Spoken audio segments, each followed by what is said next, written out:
Hello, everyone, and welcome tonight for Saturday Movie Chat. And tonight we're going to be talking about I Know What You Did Last Summer 2025. I am excited to talk about this one, obviously. And don't forget, this is spoilers tonight. We're going to talk about the whole movie and we're going to do it in 4 parts.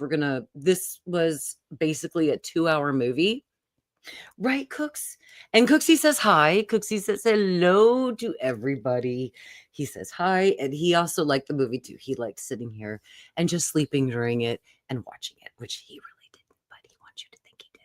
So we're going to start the movie talk at 8:05, 5 minutes after the stream starts, to give everybody a kind of a chance to get here.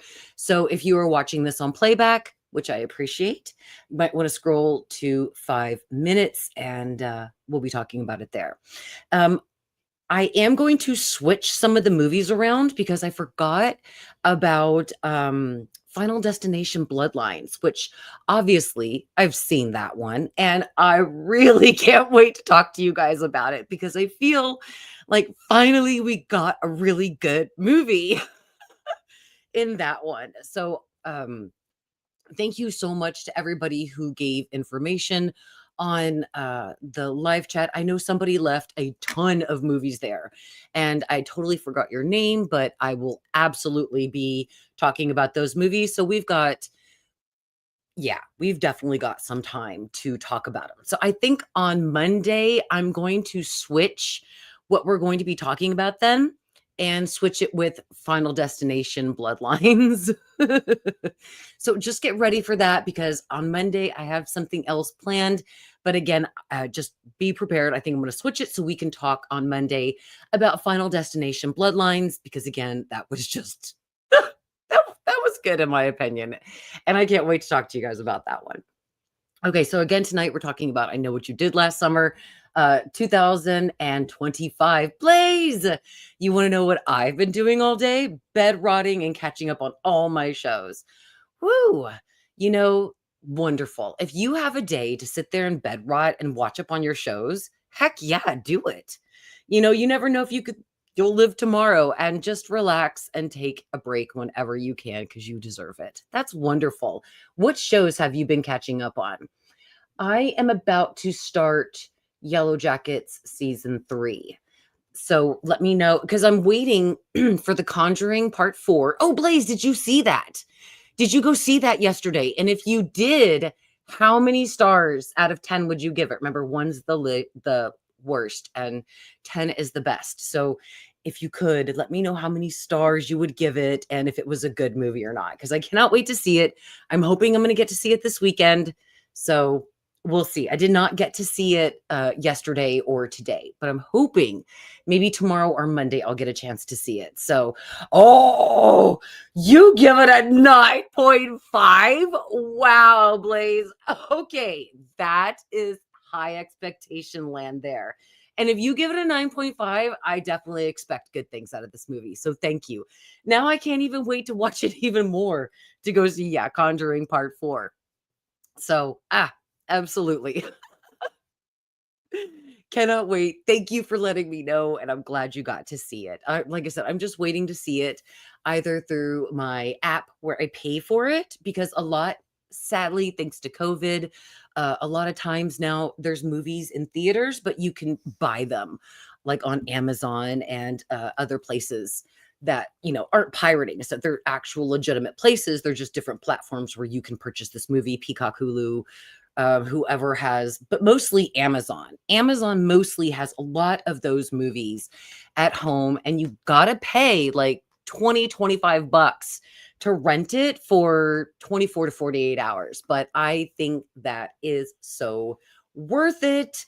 And I'm just waiting until Amazon is ready for that and I can actually watch it. So, okay. Thank you for letting me know about Conjuring Part 4. I've been watching Wednesday season 2 and Shameless and IMG. The theater was packed, I bet. And I bet it was a great experience too, seeing The Conjuring 4 with actual fans. I wonder if like they were gasping or, screaming or clapping or whichever, because that's like the theater experience that I really love. Okay. I'm going to see Wednesday season 2 after Yellow Jacket season 3. But now it is time. Now it is time to talk about I Know What You Did Last Summer 2025. Welcome to your meditations, queens. And even Cooksey says so too. Cooksey says you do because she's a good boy and I love you. Go lay down. I'll give you a treat later. I know. Go lay down. I know, sweetheart. Everybody could pet you in the comments if they could. You'd get so many pets and loves. But come on, sweetheart. Oh, okay. Well, you stay there and try not to distract mommy. So remember, we're going to do this in 4 parts because it was almost a 2-hour movie. So we're just going to do it in 4 sections. And I'm going to talk about first section. We're going to take some comments. We're going to chat about some things. And then we're going to move into the next section. Sorry, baby. Here, come on, Cooks. You are excited, right? Go lay down. Go lay down, Cooks. Come on. And I'll go give you a treat later. I know. I love you too. Go lay down. Cooks, go lay down. Okay. So welcome again to your meditations, queens. Now, basically, this movie is modern day. Danica and her fiance, Teddy, are having a engagement party, and exes Ava and Milo are there for them. Ava and Milo are the ex. They're not exes to Danica and Teddy. Now, Ava and Milo are at their engagement party. And at the end, they invite their old friend Stevie to go for a drive with them. So it's just the 5 of them, Danica, Teddy, Ava, Milo, and Stevie. Now, they go on the drive so that way they can kind of get a little high and watch the fireworks. Nothing wrong with that.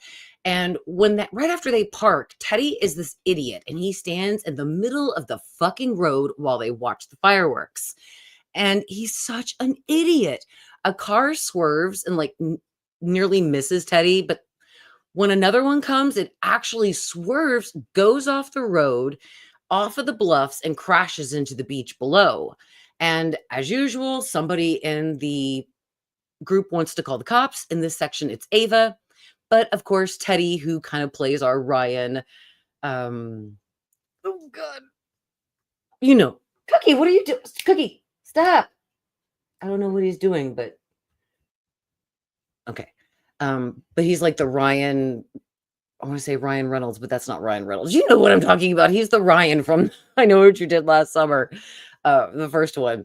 But of course, Teddy tells her that, they all need to talk first.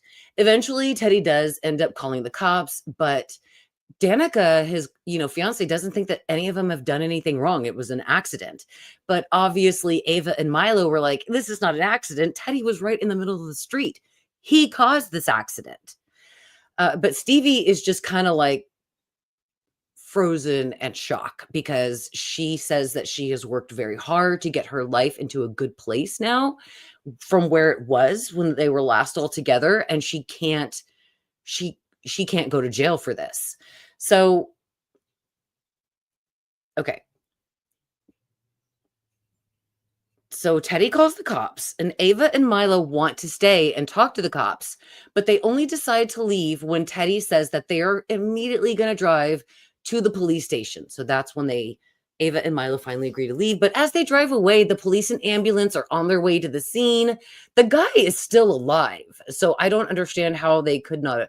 I know there's a long way to get down there and stuff like that, but I know they could have saved him, but they at least called the cops. I know they drove away, but they called the cops. And that's better than what the other group did when yet they just dumped the body and they were like, we're never going to talk about this again. So at least these young adults, they're not teens, excuse me, tried to do the right thing, which is they did call police and ambulance. And not very long after they had started to drive away, the police and ambulance are on the way to the scene. Now, however, Teddy does not drive them to the police station. Instead, they all stop and agree to never tell anyone. So 1 year later, Ava has come back into town for Danica's bridal party. She's got a new, kind of girl. Tyler is a podcast. Oh, sorry. Danica has got a new man. Tyler is this podcaster. She catches a ride with Ava, literally, to Southport. Danica and Teddy have broke up. Stevie reveals that she is Danica's new best friend and doing great. And at the bridal shower, Danica gets a card that says, of course, I know what you did last summer. Danica at this point has been like all great. Everything has been all fantastic. Like you see her in the beginning of this movie as well before the accident. But when she pulls her friends aside, she's like, she thinks Teddy has sent this note that he is the one who's trying to end her new marriage. That's when the friends all talk about the fact that the man that they killed was named Sam Cooper.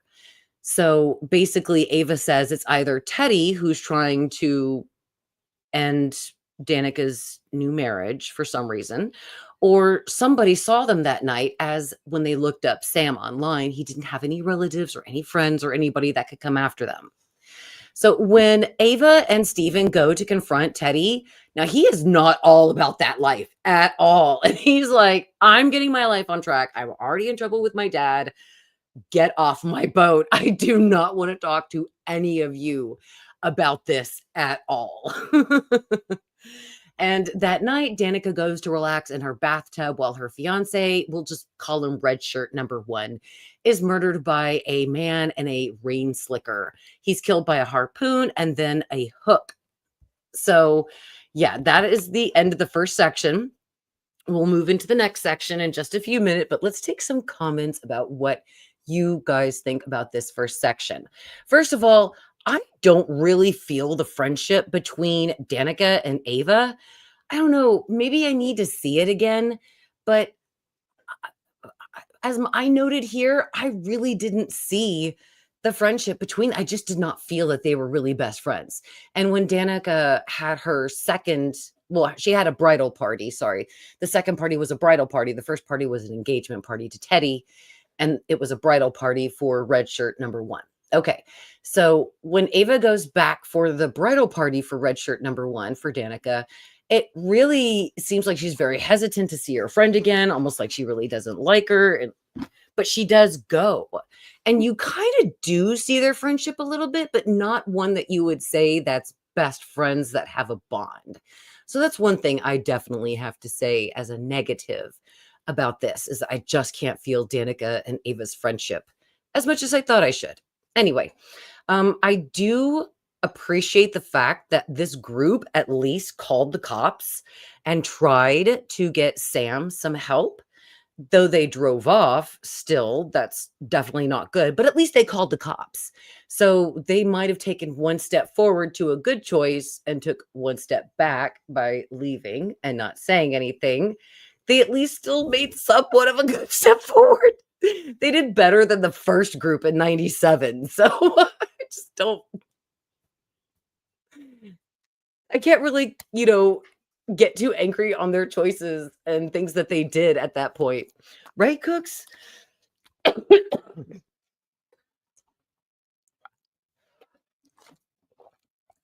I'm so sorry, guys. The seasons have been changing. I'm just a little croupy a little bit. I know. You go lay down, sweetheart. Thank you. I thought Milo was kind of mid, he just was wishy-washy, didn't really stand out to me very much as a character. Teddy just reminded me so much of Ryan's character from the first one. So does Danica. Danica even says that she's a previous Croaker Queen, so she reminds me a lot of Sarah Michelle Gellar, Helen's character. Obviously, Ava is meant to represent Julie, and Milo is meant to represent Ray. But I don't know. I just kind of wish that they would have done a little bit more of a different click. Well, maybe Milo is set to represent, or sorry, maybe Ray is represented in Stevie in this point. So I don't know. It's a good start, in my opinion. It's bright, it's clear, it's concise. The murder scene with Danica's Red Shirt number 1 was actually pretty decent. It goes all dark out. Danica's upstairs taking a nice relaxing bath, and oh shit, I think I was not supposed to go to that part, so I apologize. So we'll just go back. Thank you for telling me, Cooks. I made a mistake and went a little too far ahead of myself. Thank you, buddy. But the 1 year later, the I Know What You Did Last Summer, I thought that was all pretty decent. It wasn't anything new. It was just something obviously that had been replayed, but it was, nice, good follow on the original premise. And I'm sure they're not the only ones who'd made mistakes during a summer. So it's weird that they're the ones who are getting killed by a hook killer. When there's I know so many. If anybody was to send me a note that said, I know what you did last summer, I'd be like, which summer? What, last summer? You mean last? Oh, okay. Well, I didn't do anything last summer. But if you're talking about like in my 20s and 30s, we got to get a little bit more specific. Anyway, so yeah, what did you guys think about the first half of, or the first quarter of this one? He says, Blaze says my favorite movie is still Conjuring 2. Blaze says, I boycotted this movie. I just don't like legacy sequels just to have the original character in the movie for like 20 minutes unless it's done right, like Scream 5. Oh, that reminds me. I also picked up Scream 5. Oh, thank you, Cooksy. Thank you, Cooksy. I know I love you too. I was just pointing my hand out there to show you guys that I got Scream when we live streamed on Wednesday. I wanted to show you guys some new things that I gotten, but Scream 5 was one of the new ones. So I got you there, Blaze. I hear you there. Do you too, Cooksy? Are you giving Mama a high five? Oh, thank you. Oh, you're such a good sweetheart. Such a good sweetheart. Okay. Well, I gotta say, I understand because this movie did not blow me away. It wasn't anything spectacular like Bloodlines. I wouldn't say Bloodlines was spectacular, but it was better. Final Destination Bloodlines. It was so much better than this. But okay. We got past the first section. Let's move into the murder. You want to move into murder, Cooks? Okay. So that night, Danica goes, as we see in the trailer, to have a relax in her bathtub while her fiance, again, red shirt number 1, is murdered by a person in a rain slicker, by a black rain slicker, and he is killed by a harpoon and a hook. Yeah, that's wonderful. I love it. That was a pretty good scene because red shirt number 1 is sneaking a little, which I don't understand why he was looking around and like seeing if anybody was watching him before he took a drink of alcohol. You're an adult. If you want to take a swig of alcohol in your own home, take a swig of alcohol, right, Cooks? I mean, I just don't understand that. Do you guys understand that? That just really bothered me when I saw that in this movie. I was like, why the hell are you looking around as if you need permission to have a drink in your own damn home? Anyway, so the pool lights go on. He goes out there to take a look. It goes completely dark. And it's actually pretty cool when you're waiting for something to come out in the dark. You're not necessarily afraid of the dark, but you're afraid of what's in the dark. So it just takes a few minutes. And then suddenly Red Shirt is harpooned and he goes down, but he's starting to get pulled by the harpoon. And then it pulls out of him. And like a dumbass, he just stands there watching, just watching the dark instead of just moving. Now, I understand, certainly understand, people have fight or flight or freeze. Fight, flight, or freeze. Yeah, I think those are the 3 that people get when they get confronted by true fear. Okay. But mine is always flight. I don't care what situation it is. I'm running. I don't know about y'all or what y'all would do, but I'm running. If you want to stay there and confront this killer, go for it. I'm running to get some ammo. And if I don't already have a knife on me, I'm running to get one. Okay. I'm running to arm myself. I'm running to get more people because more people makes it better for you to kill one person. I'm getting ready. I'm running. I'm not staying there. But he does.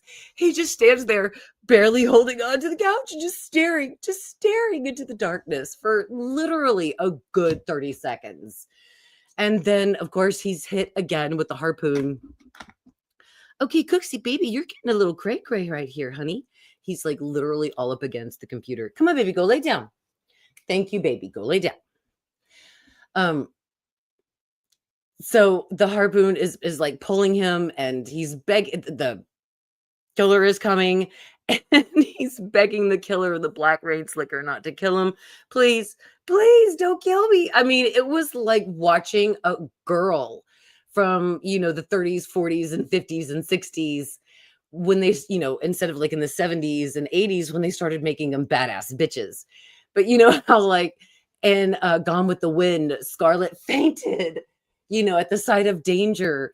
And any kind of women who were always in danger were like, no, stop, please, don't hurt me. That's how the guy was. It was actually kind of funny for me. Like, dude, you're a guy with good, strong muscles. Why won't you fight for your life? Why are you going to beg for it for somebody who's obviously not going to spare your life? I know, Cooks. I get why you would return for that too. I get it. You feel the same way. I get it. You go lay down. Go on, baby. Go lay down. Cooks, go. Go lay down. Cooks, go lay down. Good boy. So just, oh, that kill got me, guys. That kill absolutely got me. It really started off good with the darkness and all that stuff. But then the guy was just, oh no, please don't kill me, Mr. Killer. I'm sorry. It tickled me so. It absolutely tickled me. So when they all get together, this prompts Ava to meet up with Tyler, the podcast girl, to get some history on the murders from 97, which I apologize. I probably didn't put that in the beginning. I said that they literally gave her a ride to Southport. Tyler is like a YouTuber podcaster or whichever. So she was in Southport this 1 year later to do a podcast on the 97 murders. Okay. So Ava meets up with Tyler to get some history on the murders from 1997. And I thought this was a pretty badass little section where Tyler takes Ava to the old Shivers department store, which is now named the Bayside House.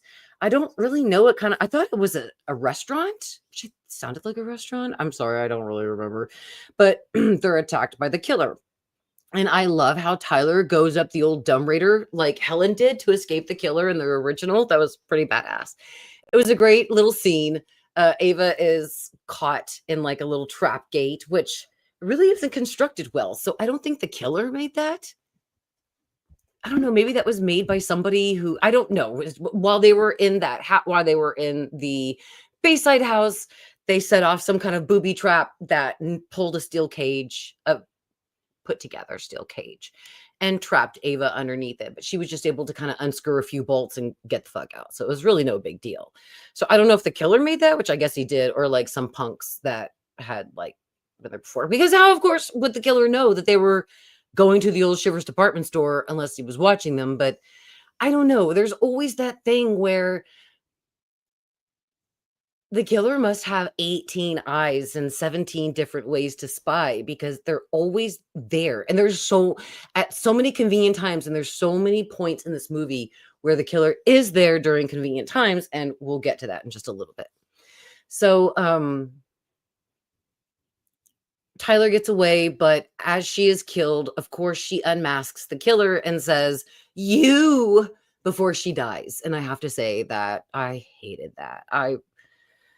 I'm sure that's like a nice homage to, old movies when they would used to do that, but this was just kind of a cliche that they really didn't need to bring up. And in my opinion, if you're truly following the storyline at this point, you can really know who the killer is. And I started having my ideas, but it isn't until just in a few scenes later that I get my confirmation.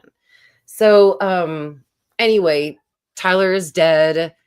Ava gets away, but she decides that it's really time to get down and get serious. And she goes to see our beloved final girl, Julie Jensen, who's still haunted by her past demons, but she's still doing a good job. She's a professor at a university.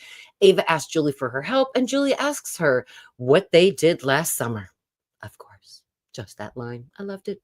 They have a little conversation. Ava tells Julie what they did, and Julie tells her, obviously, she needs to look for a connection to Sam Cooper. Somebody who loved or knew Sam is out there mourning for him.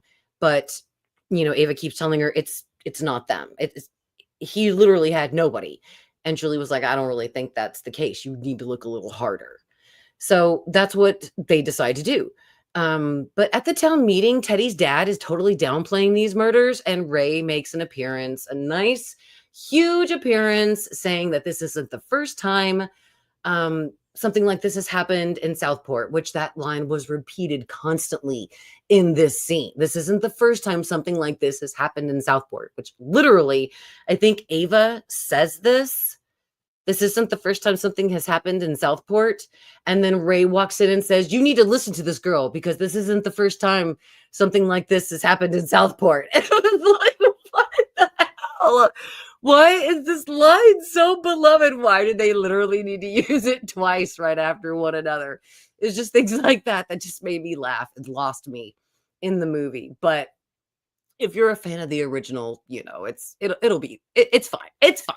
It's fine. Ray is basically shown to be Stevie's boss, and the town is not downplaying what happened to him and all of them in 97, but the town council is, like the mayor and all that stuff. And after the town meeting, Stevie and her little Scooby gang tell Ray what happens and what happened last summer, and Ray reiterates the killer is someone who knows or loved Sam, the victim. Okay, so let's take a little break right now before we move, because we're at halfway point. We are at halfway point right now, and I want you guys to let me know what you think so far, because I've been letting you know my thoughts, obviously, during this whole time. So far, at this point for me, it's basically the halfway point. I'm thinking, okay, decent buildup. It's unnecessary for an hour, because literally this movie was an hour and 51 minutes. It was so long that I, like a moron, just turned it off after and totally forgot to fast forward to see if they actually had some ending credits, which I always do. I always do. So I just didn't with this one and absolutely missed the after credits, but it really is unnecessarily long. I appreciate the entertainment and the fact that they are not moving the story too fast, because sadly, I think that's kind of what they did with some of the other with some other movies that have come out this summer. They've just moved the stories way too fast. They needed to just focus on them and the characters a little bit, but they're focusing on the story, not the characters. And if they would have taken more of this time to have us maybe care about Tyler, Ava, Danica, Teddy, Milo, Stevie, or any of them, we would feel bad for when their inevitable death comes. But instead of spending that time developing the characters, they take the time bringing back, of course, Julie and Ray, and just trying to advance the storyline in a much needed, unnecessarily long 2-hour movie. Much needed information and an unnecessary long 2-hour movie. So yeah, that is my basic opinion on what this one is so far. So definitely let me know what you guys think. Okay. Oh, Cash, thank you so much for being here. I think I'm a freezer. Oh no, I hope you warm up, girly. And I hope, don't forget, spoilers. We're talking about I Know What You Did Last Summer, 2025. I don't want to spoil. I don't want to be that asshole. Blaze says, I would be like, peace, I'm out of here. I know. Exactly. I am absolutely flight. We would run together, Blaze. We would run away together. Please don't kill me, Mr. Killer. Please. Like scary movie. Oh my God. I'm sorry. I could not help it. It was hilarious at that point. My friends told my out of the group I would be the first one killed. Oh, my friend said that out of the group, you would be the first one killed. No, because you'll be with me and you won't die first. We'll let those other stupid people die first. We'll run away, reconvene, and we'll go fight the killer together. Don't worry. I have a black belt and I'm very equipped. So you just dies. Who? That's right. Just die. So yeah, that's so far of what the half of the movie has been, and it's okay. It's okay. It's got some good liners and some nice little good scenes, but let's move in to some more. Okay.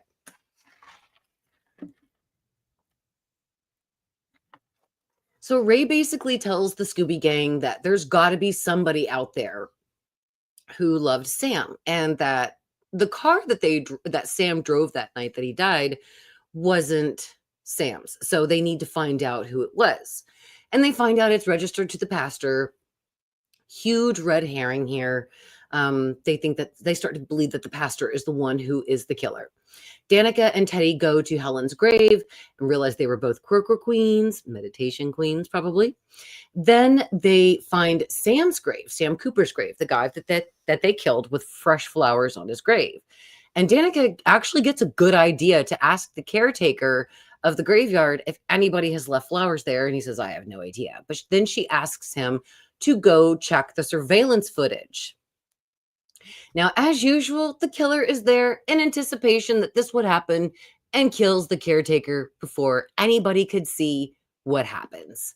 And of course, the killer goes after Danica in the graveyard because for some reason, I guess fucking Teddy gets lost in the graveyard. I don't fucking know why, but he comes and saves the day and saves Danica. Okay, so Ray goes to see Julie, and he is basically berating her about telling the kids that, you know, they need to go after the killer. They need to do this or that. And which basically he told them the same thing to do.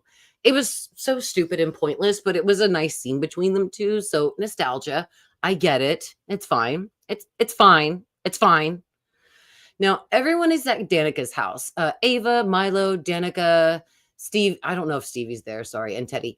But Ava and Milo are about to get down and dirty until Ava asks Milo to choke her because she's a bad girl and needs to be punished. Right on, Ava. Ava is so confident in herself and her sexuality. I have to say that is very inspiring. And Ava does have to be probably one of the better characters. So other than that, you don't really get deep with any other character other than just their name. Literally. That's it. So Milo has to take a break and give himself a little pep talk before he can actually go back and do that. Now, he tries to go back inside the house, but he can't get back inside. And when he does, he's murdered by our killer. Teddy goes to work out. Such a flashback when we see Ryan Phillippe. That's it. Ryan. I knew I would come back to my memory. When Ryan Phillippe's character goes to do the same. It was such a flashback. But we also get a scene with Ray and Stevie. And at that point with Ray and Stevie, I know what they did last summer. Okay. Ray tells Stevie that he promised her dad he would always look after her and that he would always protect her. And it just popped in me that, okay, hook, killer, it's got to be somebody connected to the original killings. All of the people in the original killings who were after Julie and Ray are dead. So unless it's a new person that is in like that family from the OG, like I Know What You Did Last Summer franchise, why would they go after the new kids? They didn't kill anybody there. So yeah, it would not make any sense. They murdered somebody different. So it's got to be either Julie or Ray helping one of the kids in the group of 5. And at that point, I was like, it's Ray. Okay, it's Ray. It's Ray. And I just wish that they had went differently about this. Maybe they just should have showed us instead of told us. If they would have showed us instead of told us, I don't think it would have hit me as easily as telling me did, as Ray literally telling us, the audience, that. So yeah, sorry. At that point, I mean, we all, at this point, if you're watching this, it's because you saw it or you don't care if you're spoiled. But at this point, that's when I knew that it was Ray and he's helping Stevie. Obviously, it's Stevie that's killing them. I don't know why, but I figured probably Stevie loved Sam. That's probably what it was, because we didn't know anything about Stevie until that night. So it had to be her connected to Sam. So, okay. So that night, Teddy is murdered. And this motherfucker walks through the wall to try to like program something in on the wall, like some to open a door or something. And this motherfucker did not see the killer standing behind a statue. So the statue's right here, killer's right here, and here is fucking Teddy. I don't care if it's dark. It was not pure dark. It was warm tones. I don't care who you are. You have certain sensations, even when your eyes are closed, that something, is like close to you. You have a natural sensation. This motherfucker, all he had to do was just barely turn his eyes to the right, just a tiny bit, and he would have seen him. But of course, the story needed Teddy to be absolutely blind with blinders and not see anything except this. Please, Mr. Killer, don't kill me. And then that's when, of course, Teddy is attacked. Teddy crawls across the lawn, screaming at his dad, "Dad, help me!" But Ray's not, or I'm sorry, Teddy not seeing the killer behind the statue is the reason, in my opinion, he totally deserved to die just for that one. And at first he was so pumped to kill the killer. He was like, yeah, I'm ready. I'm ready for you. I'm going to kick your ass. And he got his ass handed to him. It was hilarious. And I'm astonished too that Teddy's dad didn't hear his own son's screams over the music he played. And of course I write this and noted this while I'm watching I Know What You Did Last Summer 2025 with the volume so high that I couldn't hear anyone screaming anywhere in my house. So I thought that was kind of ironic. Then Teddy's dad is murdered too. He's holding his son's body, like, because Teddy's made it in. He's realized, and he's like, "My son!" And the killer pulls his head back. And again, instead of fighting, he's just like, he's killed. Dude, I guess now it is kind of funny and cute to see how the men die like women were portrayed so long ago, and the women make it through and survive like the men used to so long ago. But anyway, Teddy's dad is murdered too, and oh man, not him. He not Teddy's dad. He was so him. Oh no. So this is such a badass part. Danica has a dream with Helen Shivers, and don't you fucking forget it. In the best section of the movie, because it is a surprise for me to see Sarah Michelle Gellar there. And I'm sure it was for most fans, as I think it was kept a secret. And you didn't know until you saw the movie that Helen actually came back in a dream. So I thought that was pretty cool. That's probably one of the best points in the whole movie, is the surprise of Helen Shivers. So Helen tells Danica her fiance's death was Danica's fault, and that when you do something bad, you have to pay. Now, at this point, Danica and Ava are at the police station because they've gone there to accuse the Reverend of being the killer, and the cops have like put them in an interrogation room and locked them up because they think they're mad and stupid. But basically they're like, oh, never mind. You guys are fine. You can go. So they let the girls go. And right as soon as they step out of the police station, they see Terry and his dad, their dead bodies hanging up for the whole town to view. The whole town to view. And of course, you got one officer. All right, people, let's try to step back. Dude, that actor could have at least brought just a little bit more to that role. He could have been like, all right, people, come on, step back, have some respect, something. But he's like, all right, people, let's take a step back. I shit you not. I shit you not. Oh, whoever that actor was, just hilarious. Okay. Because I don't think he even gave a shit about this movie, and you could tell it from his lines. Okay, so at this point, now that Teddy and his dad, oh no, are dead, Ray sends the final three girls, and that's Ava, Danica, and Stevie, on a boat, despite telling Stevie that he'll never leave her and will always be there to protect her. I mean, it was absolutely giving killer mentor vibes. So on the boat, the anchor is dropped, and Stevie admits to being the killer to Danica and Ava.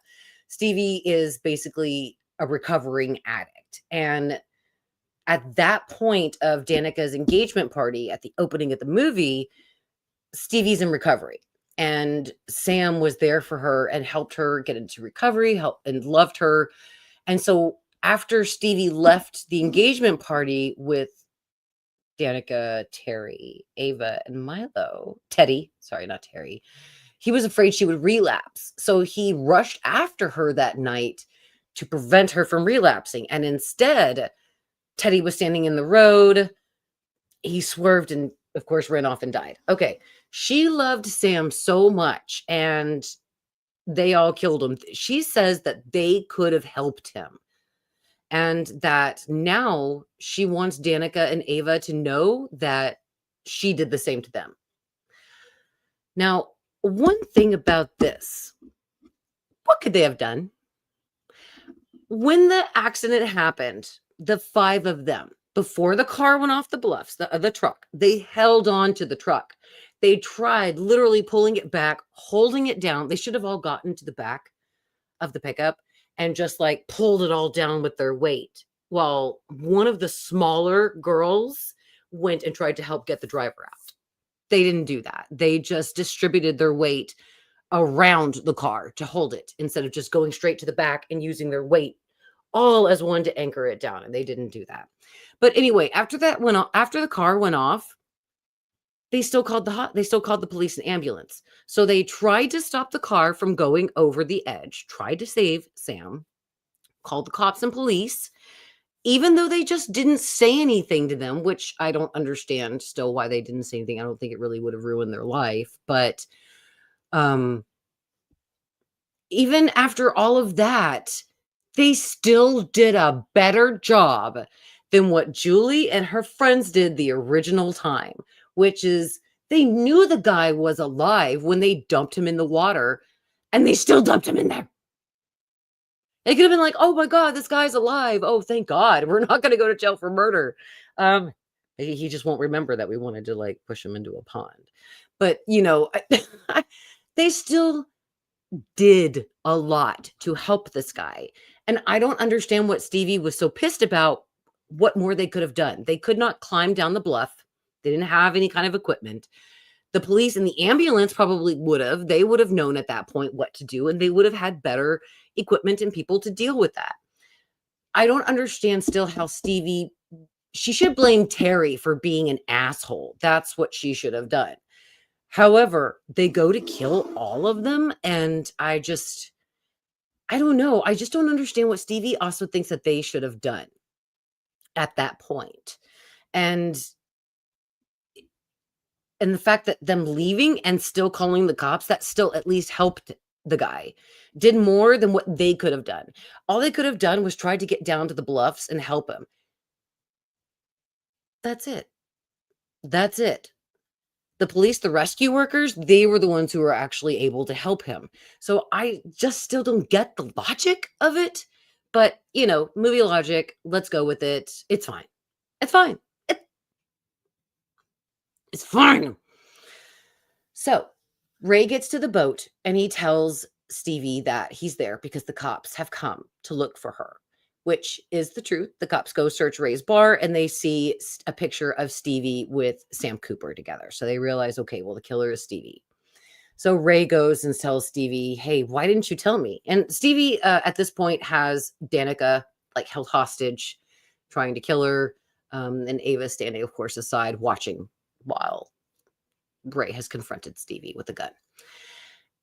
And Stevie says they deserve to pay. And he's like, well, why didn't you come to me? And she's like, for what? What would you have done? How could you have helped? And then Danica pops her head back, pops Stevie in the face, and then she gets hooked and dies. And that's when Ray kills Stevie. So Stevie is dead, and Ray takes Ava back to his little bar, which in this movie, Ray has like a little seaside bar and restaurant. So I thought that was actually pretty cool. That must be awesome to own and have. I could only imagine having something that badass. And if anybody out there has a little seaside restaurant, let me know because I would love to come see it. I love little seaside restaurants, little lakeside, seaside. That is just beautiful. So, okay. They get back to Ray's bar, and it just comes about that Ava just doesn't think that Stevie could have done this on her own. And that's when Ray tells Stevie that he mentor or that's when Ray tells Ava that he mentored Stevie, gave her the idea, and was her partner. So that's when Julie comes in, and there's a face down between Ray and Julie, and they fight, and yeah, it's done, and Ray dies. Ray is killed by Ava. So yeah, that is the movie. Again, there was something at the end, and it had Brandy in it too. And again, I apologize. I should have watched this before this stream, so that way I could have actually seen what it was. But I'm just trying right now to get some house chores done so I can get into Yellow Jacket season 3. But yeah, that is basically the movie. Out of 10, I mean, I guess I'd give it a 6, maybe yeah, a 6, because you have Helen Shivers. Um, I did not like Ray as the killer. I get it, but I didn't like it. I didn't like what they did with his character really at all. And like him and Julie had been divorced too in this movie, so they're no longer together. They would always fight.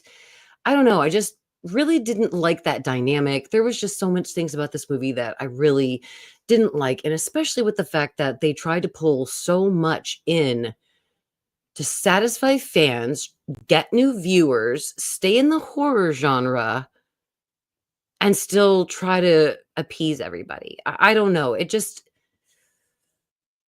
know. It was better than what they could have done. Let's just say that. There are so many legacy movies like The Craft Legacy. Oh, Lordy.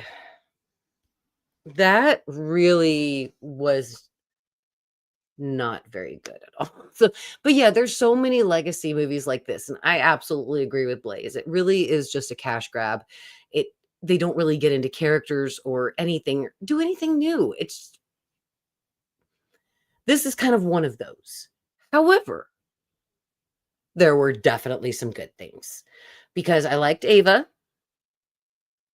I liked how we got to revisit certain places, such as the Shivers department store, the gym.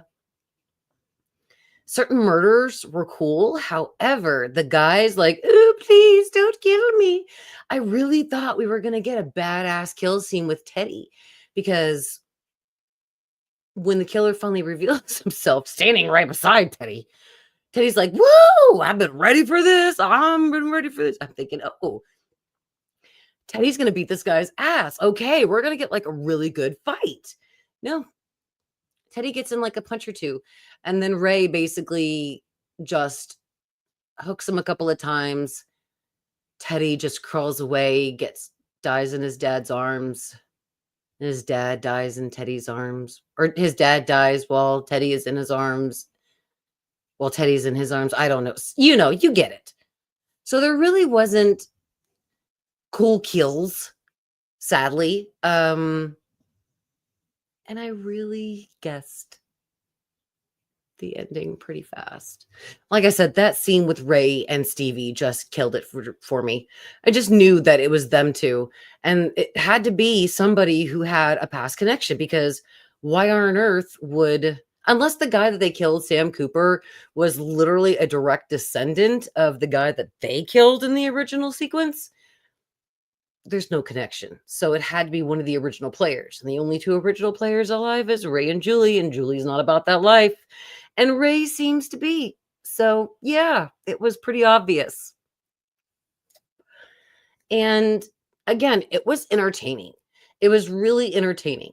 However, you always got repetitive lines like, "This isn't the first time this sort of thing has happened in Southport." Cliches. So I mean, maybe this is just a good movie to go back and enjoy one day when it's a rainy afternoon, you have nothing to watch, and you're just, I'm gonna chill and just kind of have fun in a movie and just not think about it too much, because it's fine. It's fine. It's fine. It's fine. It's it's fine. It's fine. It's fine. It's fine. It's fine. It's fine. So let's take some comments. Let's see again what you guys have to say. Um, White Bear, thank you so much for being here. I really appreciate it.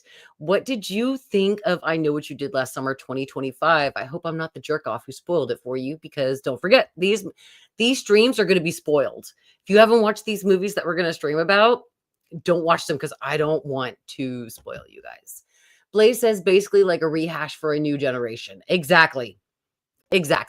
So they did an okay job. I mean, it was better than what they could have done. Absolutely better than what they could have done, which is done the whole movie, just redone the whole movie in just a different, just new characters. So yeah, it's fine. It was fine. It was fine. It was fine. Yeah. Yeah. So I am so ready to talk about something that was more than fine. We're going to talk on Monday about Final Destination's Bloodlines. So we're absolutely going to talk about that on Monday. Again, I have something else set for Monday, but I'm just going to reschedule it so that way we can do Final Destination Bloodlines, because we have to talk about that one. Oh my Lord, we have to talk about Final Destination Bloodlines. I enjoyed that one very much, and I'm excited to talk to you guys about that one too. So don't forget, we are going to live stream on Monday night at 8 p.m. Links are already preset. Everything is preset. So all you have to do is just go to my channel, and it'll be upcoming stuff. And so the links are all there.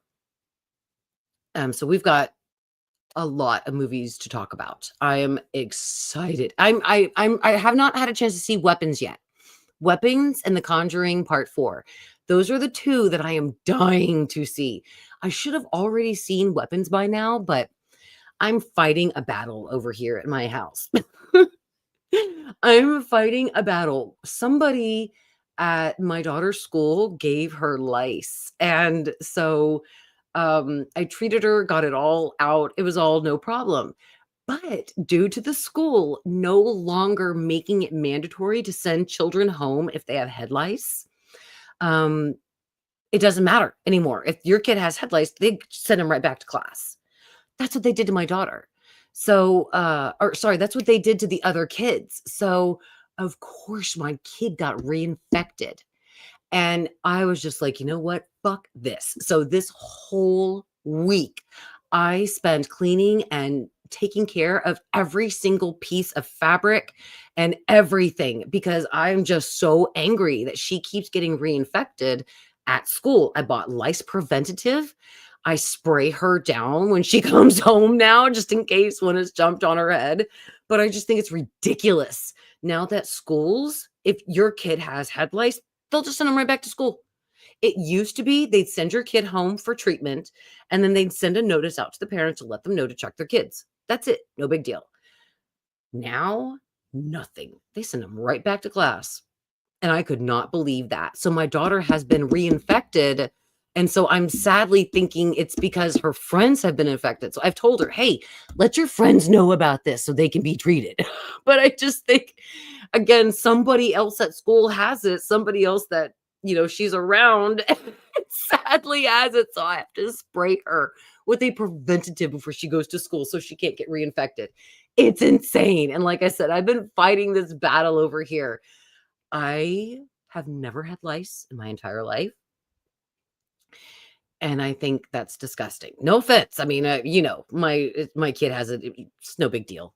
It's no big deal. But I will wash everything. And that's what I've been doing. I've been vacuuming and washing everything. So it's been insane. It's been me in a war over here that I have won. And I am determined not to have again, because the school doesn't send kids home to take care of that crap. And it's just, it pisses me off.